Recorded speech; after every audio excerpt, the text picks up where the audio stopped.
Boracay is stunning on its own.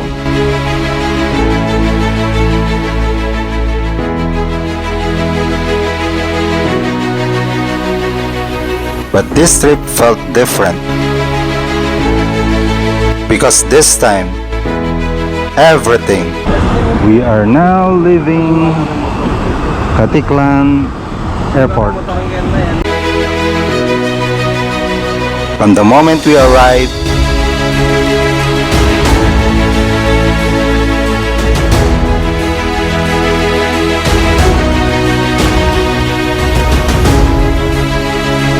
was taken care of like a true VIP journey.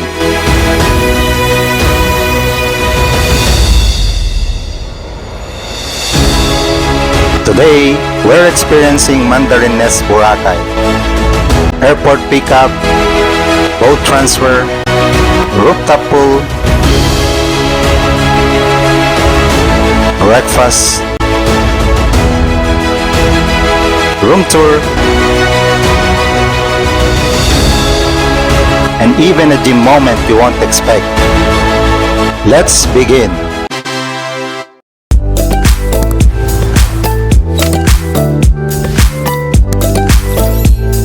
The service starts even before you step on the island. The Mandarin Nest staff greeted us right outside Katiklan Airport and fully assisted us with our luggage. Well, that's a big help, especially when traveling with seniors. We rode their private van going to the port. And the trip was smooth and comfortable.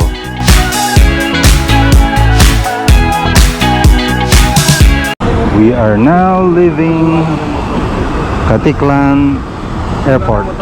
The views from the highway already set the mood for a relaxing vacation.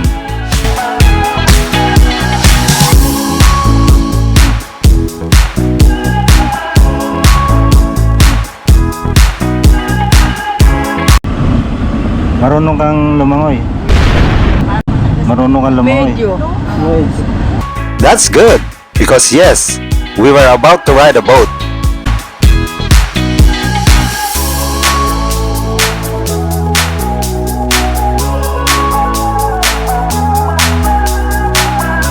At the port, the hotel's crew guided us again and made sure my mother felt safe as we boarded the speedboat. The speedboat ride felt like a scene from a movie. Crystal water, ocean breeze, and that feeling of slowly leaving the noise behind.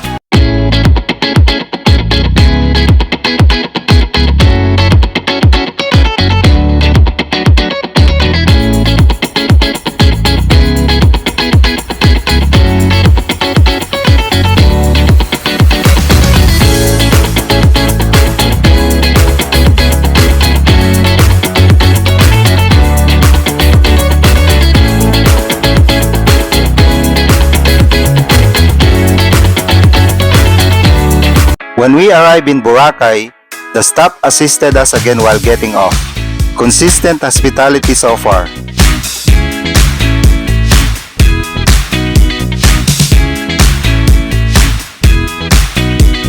Of course, a Boracay arrival isn't complete without this iconic sign. The second van took us deeper into the island, passing through Boracay's popular hotel strip.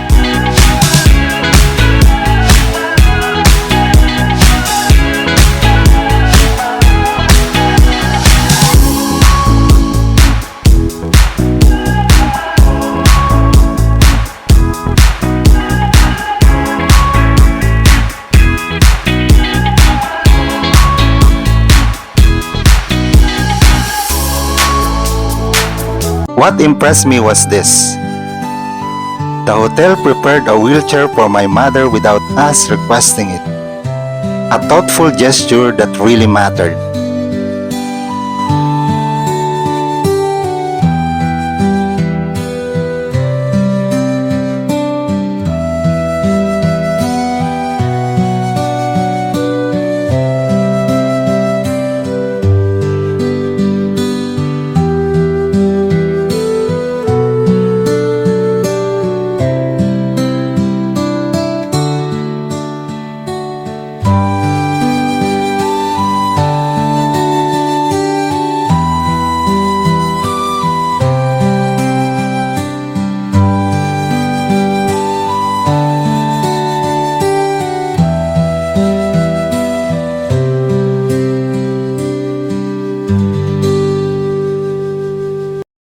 When we hit the sand, the wheelchair activated its secret feature, reverse turbo mode. But seriously, on sand, it's actually easier to pull a wheelchair backward than push it forward. As soon as we reached Mandarin Nest, one of their staff greeted us with a warm smile. We made our way up their beautifully designed staircase, a really nice first impression of the hotel.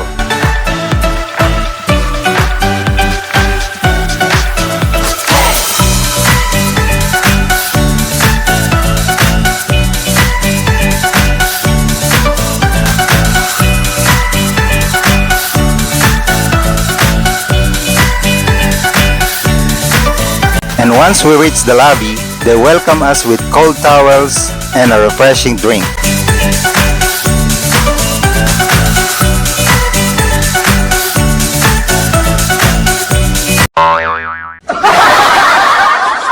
And they even gave us this simple bead bracelet. At the check-in counter, one of their staff, very friendly and professional, assisted us through the whole process.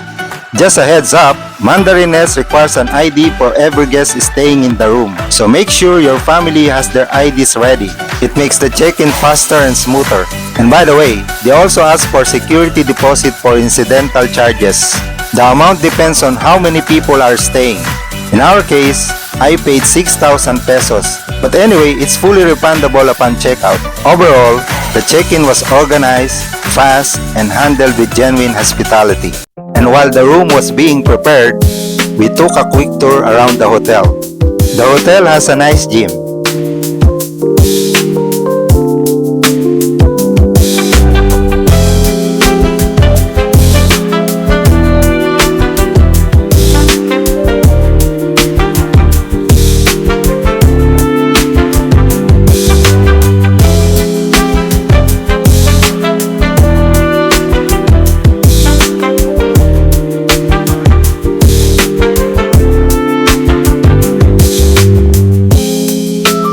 But the main highlight is definitely the rooftop pool.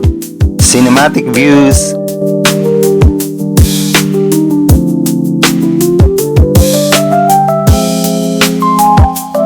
great for photos,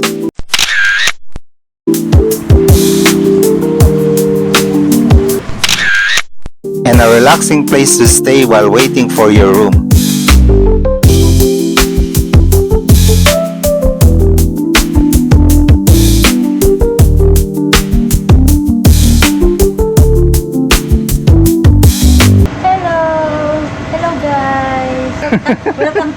Welcome to my channel. Here in Mandarin Hotel. Mandarin Boracay. Our room was bright, clean, and comfortable. It had everything we needed: soft bed,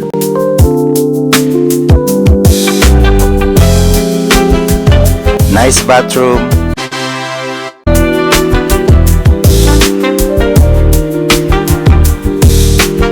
safety box, TV, refrigerator. Nice! A refreshing tissue. Just what I needed. And kettle. But the sweetest part was this. Small gesture, but very warm and personal. After a long trip and exploring the facilities, a quick shower was definitely needed before dinner and the next day's breakfast. Breakfast at Mandarin Nest is another highlight. They have a wide selection.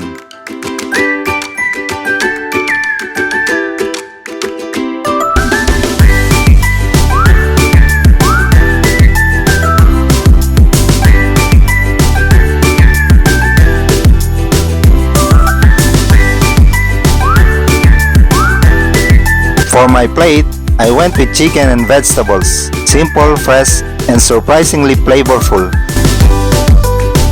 And yes, they also served taho. My brother enjoyed it a lot. Anong lasa ng taho? Lasang taho, matamis. Kasi ikaw yung nagtimpla. Sariling timpla mo yan, di ba? Timplito. After breakfast, I went for a quick workout.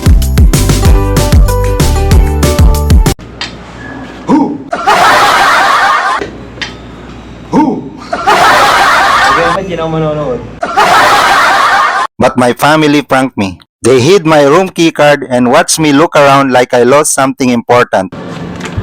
Hindi nga. Wala nga talaga sa akin. Binigay ko nga sa'yo yun eh. Grabe ka. Wala ka. Grabe. Kinakapakapa mo sa akin. Wala talaga. Nasa'yo. Wala, oo. Wala. Grabe ka. Wala ka talaga sa akin. Di ako nagbibiro. Grabe. Sasabihin ko naman sa'yo pag nagbiro ka agad ako eh. Saan napunta? Grabe ka. Ano ka? Kinuha mo yung sus.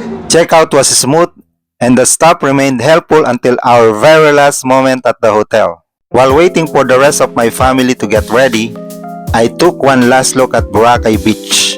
Moments like this remind you why it's so hard to leave a place as beautiful as this.